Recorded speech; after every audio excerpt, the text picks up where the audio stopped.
Você acredita que encontrou o amor de sua vida e está pronto ou pronta para dar o próximo passo, o matrimônio? Para isso, você deve conhecer profundamente o seu cônjuge.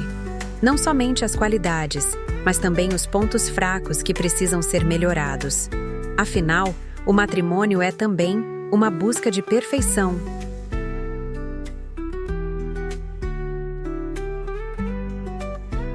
Bem-vindos a mais um vídeo da série de catequese matrimonial. Estaremos juntos em diversos temas, necessários para todos os casais de namorados católicos que buscam o discernimento para dar o próximo passo, tão importante, na vida a dois. Este vídeo, assim como os outros desta série, são uma reflexão do livro utilizado em nossos encontros presenciais. Matrimônio, Encontros de Preparação, escrito por André e Karina Parreira. Diversas paróquias já utilizam este livro na preparação de casais para o compromisso do matrimônio, totalizando mais de 200 mil casais já preparados. E este número não para de crescer. Na descrição deste vídeo, deixamos alguns links onde o livro pode ser encontrado.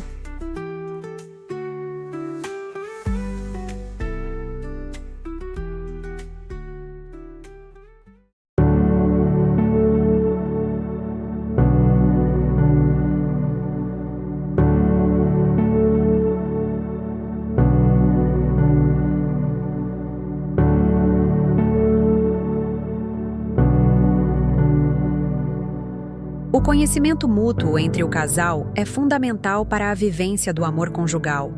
Você provavelmente está pensando que falar de conhecimento do outro a esta altura é desnecessário. Afinal, vocês já estão juntos há um tempo considerável e já se conhecem bastante. Mas você tem certeza disso? Sabemos que as pessoas podem esconder características e comportamentos durante muito tempo, e mesmo depois de anos de namoro, se casam sem se conhecerem bem. Mas, antes de conhecer o próximo, nós precisamos conhecer muito bem a nós mesmos. Essa é a base de qualquer relacionamento equilibrado. Devemos identificar nossos pontos fortes, mas também os pontos que precisamos trabalhar e mudar. Reconhecer nossas qualidades e defeitos é o ponto de partida para um bom relacionamento a dois. Quando pensamos em matrimônio, o seu cônjuge precisa lhe conhecer de maneira completa. Como diz a palavra, vocês serão uma só carne. Mas que tipo de carne você está oferecendo? Então, a primeira reflexão que devemos fazer nesse capítulo é: eu preciso me conhecer profundamente para melhorar a cada dia. Só assim conseguirei ser melhor para a pessoa que dividirei toda a minha vida. A reflexão é muito necessária em vários momentos de nossa vida. Muitas vezes devemos nos perguntar se amamos a nós mesmos, se temos consciência de nossas limitações e defeitos, e se conseguimos listar todas as nossas qualidades. A verdade é que não é fácil conhecer a si mesmo. Neste processo, a participação do cônjuge é muito importante. Momentos de oração são fundamentais para a reflexão interior. E a participação em grupos da igreja podem ajudar nisso. Além disso, o apoio de um sacerdote, através de orientação espiritual frequente, nos coloca no caminho do conhecimento interior.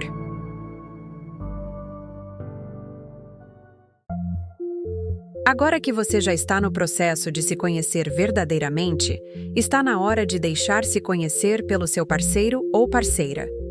Não se engane. Este processo dura uma vida inteira, mas é fundamental saber exatamente com quem você vai se casar. Isso inclui crenças, ideais, propósitos de vida, temperamentos e reações. Até mesmo os segredos são de extrema importância. Agora, vou deixar você pensar um pouco. Se quiser, pode parar o vídeo por um momento e pense se está sendo transparente e sincero, mostrando suas qualidades e defeitos. Tente voltar às lembranças de seu lar de origem. O relacionamento de seus pais era sincero, amigável e transparente? Não se engane, a falsidade é uma realidade frequente no mundo.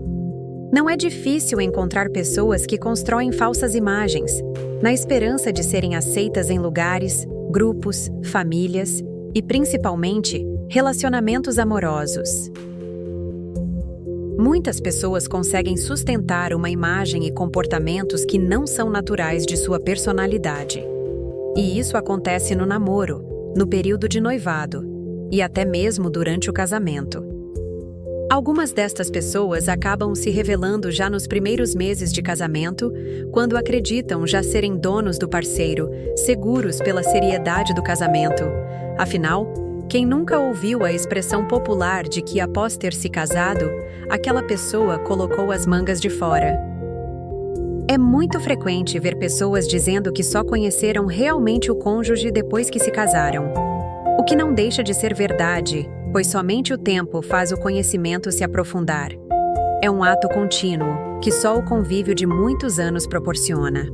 Ainda, conforme o tempo passa, podemos ter novas reações e mudanças em nossas maneiras de lidar com determinadas situações. Aqui eu lhe peço mais um momento de reflexão, para que você analise o nível de conhecimento que você tem de seu cônjuge. Para lhe ajudar nisso, vamos analisar como ele ou ela se relaciona com amigos. Você conhece os melhores amigos de seu cônjuge? Sabe como se dá amizade entre eles?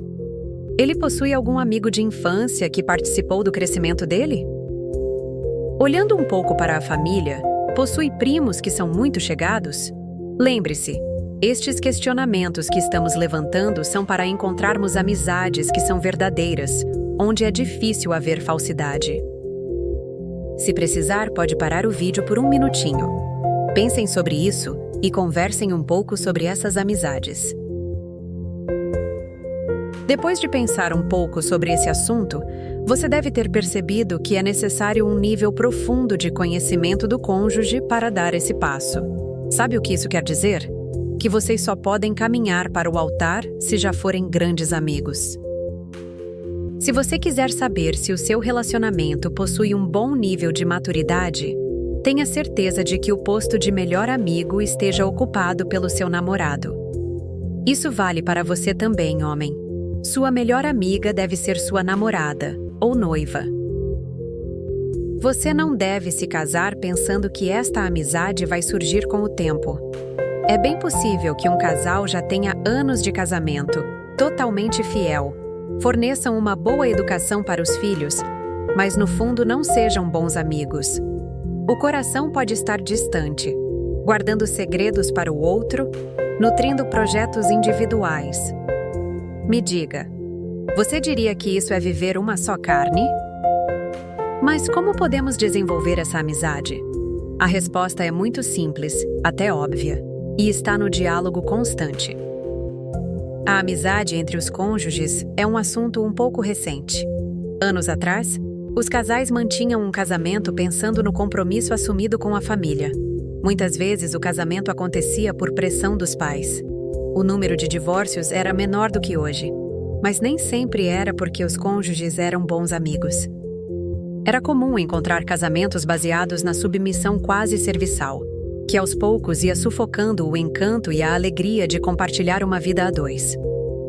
Se você pensar um pouco, já deve ter visto isso próximo de você, talvez até dentro de sua família. Então, para serem amigos, vocês precisam conversar bastante.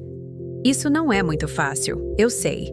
Mas se eu quero entregar a minha vida para alguém, eu preciso deixar o outro me conhecer. Isso não é uma verdade exclusivamente religiosa. O famoso filósofo Nietzsche, que era ateu, costumava recomendar que, para se casar, era necessário ser capaz de conversar com prazer com o outro até a sua velhice. Então, a necessidade do diálogo é uma questão de bom senso. Se casar sem isso é um grande risco.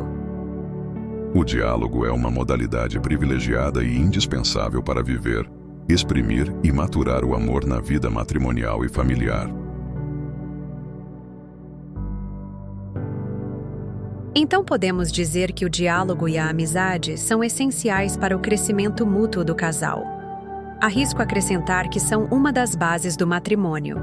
Afinal, na vida conjugal, esposo e esposa devem sempre se tornarem pessoas melhores. Ninguém deve buscar o casamento pensando em continuar do jeito que está, ou até se tornar pior, com mais defeitos, sendo cada dia uma pessoa mais egoísta ou ranzinza. Ao analisarmos a Bíblia, no livro de Gênesis, no primeiro capítulo, Deus dá a primeira ordem a Adão e Eva: crescei e multiplicai-vos. Podemos entender o crescer como a maturidade do relacionamento. Ainda, crescer no amor a Deus, através da vida conjugal. Hoje em dia, é possível melhorar o diálogo pelo reconhecimento do próprio temperamento. Não podemos garantir que daqui a alguns anos seremos exatamente como agora. É bem provável que mudemos em vários aspectos. Mas, conhecer bem o nosso temperamento agora diminui muito as chances de surpresas desagradáveis no futuro. Podemos, como casal, ir trabalhando em nossos pontos negativos, para que estes não dominem o nosso temperamento. Cultivar os pontos positivos ajudam a mitigar este efeito. Saiba disso. Nós nunca vamos parar de conhecer o outro. Isso é um processo para a vida toda. Mas se você planeja se casar, já deve conhecer bastante o seu parceiro antes de subir as escadas do altar. E isso só acontece se o namoro e o noivado forem bem vividos.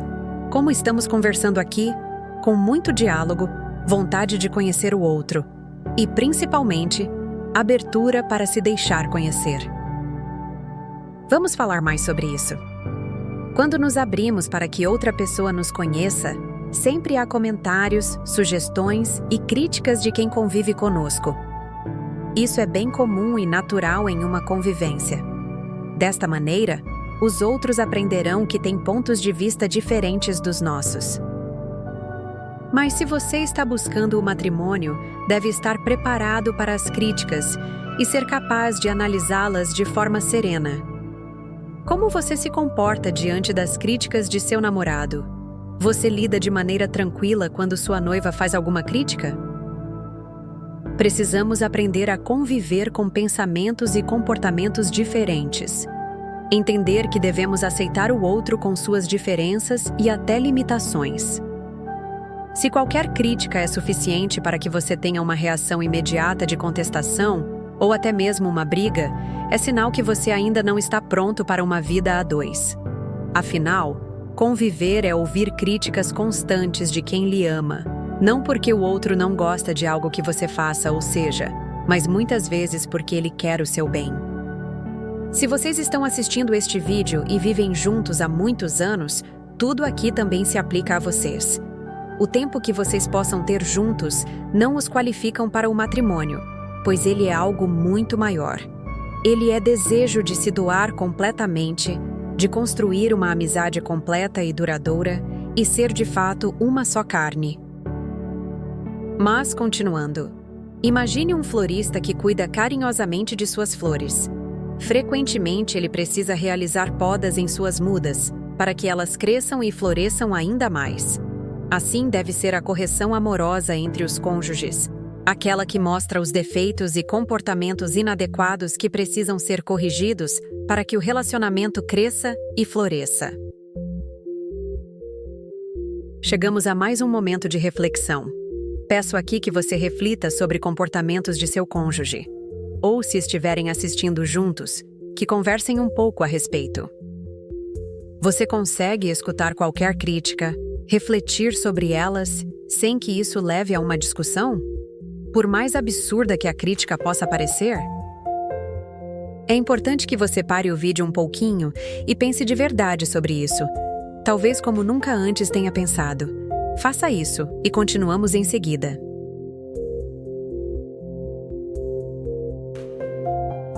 Certo. Você pode ter pensado que isso é difícil, apontar ou receber críticas sem que isso gere desconforto. Você deve se lembrar que nunca deve começar uma conversa sem a disposição de mudar o seu ponto de vista. Lembre-se, você sempre pode perceber que estava errado ou que imaginou a situação de maneira diferente do que ela realmente é. A melhor maneira de apontar um comportamento inadequado no outro é colocar-se no lugar dele, para entender melhor a situação. É preciso ter raciocínio antes de deixar a emoção tomar conta. Talvez o ideal seja esperar um pouco e não falar no instante do acontecimento, para que se tenha a calma necessária. Mas não vamos esquecer que apontar defeitos é fácil, e devemos sempre avaliar se não estamos exigindo demais ou vendo problemas em todos os lugares. Este é um exercício constante e difícil, e a luz do Espírito Santo é indispensável para nos guiar nisso. Afinal, se eu vejo problema em tudo e nada me agrada, o problema pode estar em mim e não no outro. Um outro aspecto que fere o relacionamento, além da incapacidade de aceitar críticas, é nunca fazer um elogio. Não conseguir aceitar que a outra pessoa possa realizar algo melhor. Isso também é orgulho. Todo relacionamento precisa de elogios sinceros para amadurecer. Se você fizer agora uma lista de todas as críticas e uma outra lista de todos os elogios que você fez para seu cônjuge na última semana, qual ficaria maior?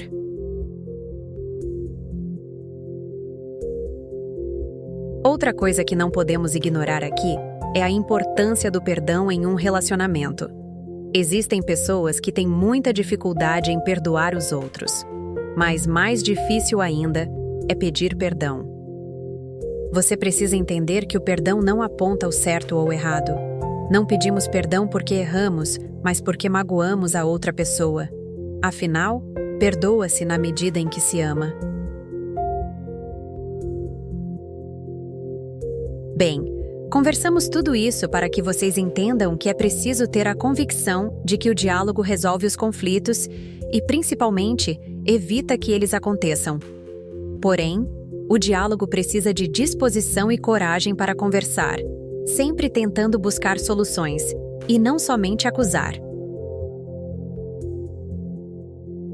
Como refletimos no vídeo anterior, o amor é a pura doação de si, e se concretiza no cotidiano através de ações de carinho, perdão, interesse e outras características de quem deseja somente o melhor para seu cônjuge.